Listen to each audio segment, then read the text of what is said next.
Hello students, welcome back. In this video, we are going to discuss about semiconductor laser. Broadly, we can categorize laser in these categories. Solid state laser, example is a ruby laser.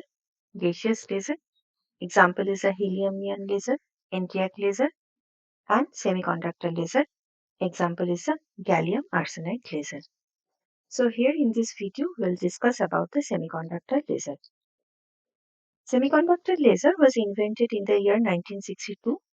A semiconductor is a material whose properties are intermediate to a conductor and insulator.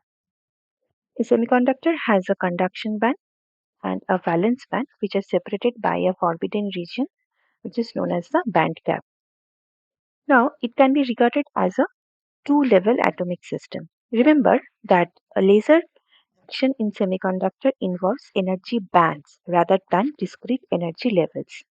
Here, the conduction band plays the role of excited level and the valence band plays the role of the ground level. Now, when uh, at absolute zero or 0 Kelvin, the conduction band is completely empty and the valence band is completely filled. Now, when the temperature of the semiconductor is raised from absolute zero, some electrons from the valence band can gain enough thermal energy and they can make a transition to the conduction band, leaving behind a hole in the valence band. Now, suppose an light photon of energy greater than Eg, where Eg is the this energy of the band gap. It interacts with the electrons, so one of the two processes may occur. The photon can be absorbed by a valence band electron and it can move to the conduction band, leaving behind a hole in the valence band.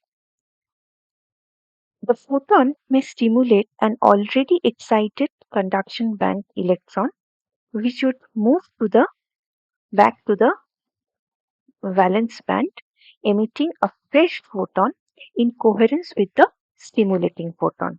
So, to achieve a laser, we all know that we require stimulated emission. Therefore, the population inversion in semiconductor laser requires the presence of a large number of electrons in the conduction band and a large number of holes in the valence band.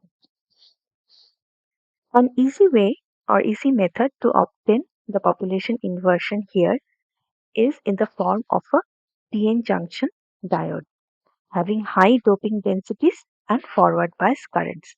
So this is the figure or schematic diagram of a semiconductor laser. It is a PN junction diode.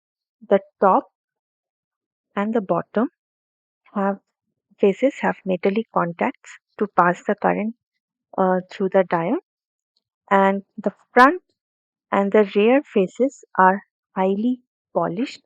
So these polished faces acts as a resonator. The remaining two sides, that is this side and the opposite side, they are roughened. Now this dashed region is the active region from where the laser emerges. Now we'll discuss about the working principle of uh, semiconductor laser with the help of the band diagram. Now you see in this figure, uh, the first figure is the energy band diagram of an unbiased heavily doped PN junction diode.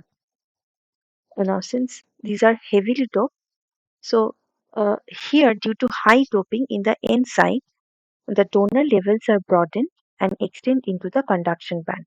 The Fermi level here is pushed in the conduction band and the electrons occupy the portion of the conduction band below the Fermi level.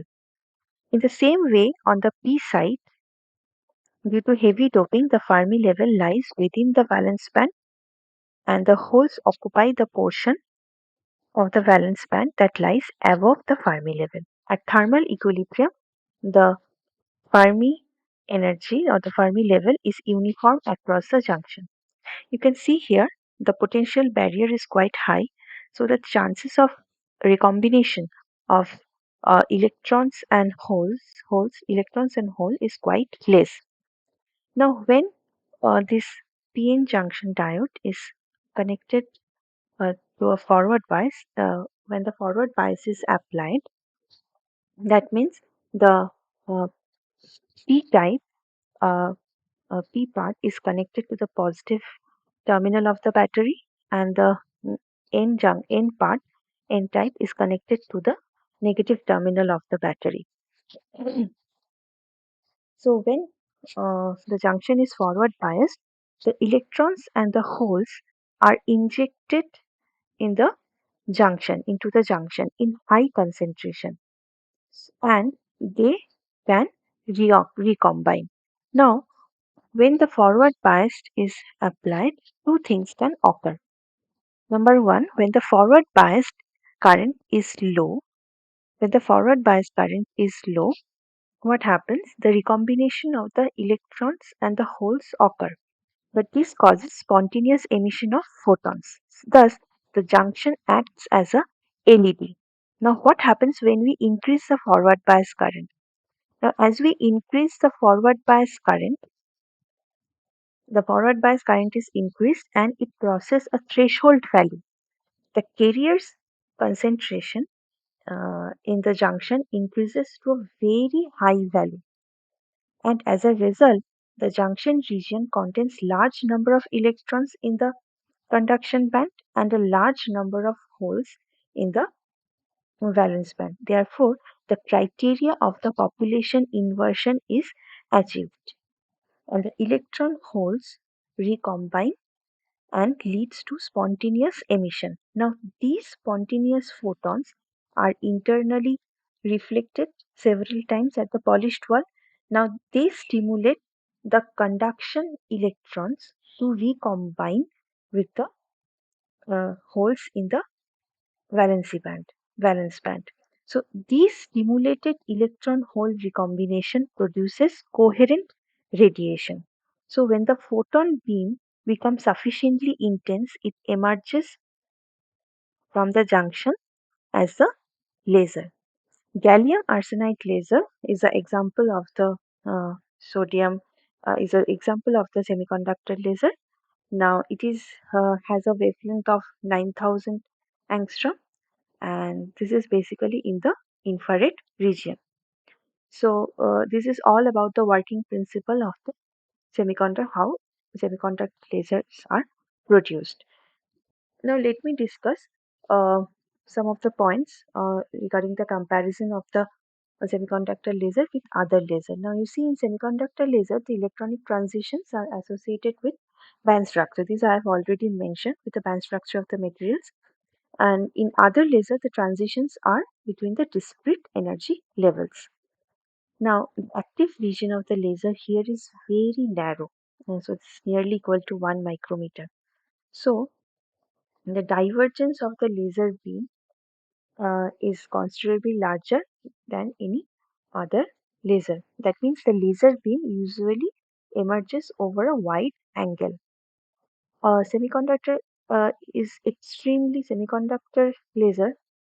Sorry, I have written here semiconductor. So basically, the semiconductor laser, it will be semiconductor laser here. They're extremely small in dimension and they're compact in size. In the PN junction laser, the laser action is produced by passing forward current that I have mentioned in the forward current through the junction. So here the emitted laser light can be modulated into light pulses simply by modulating the current.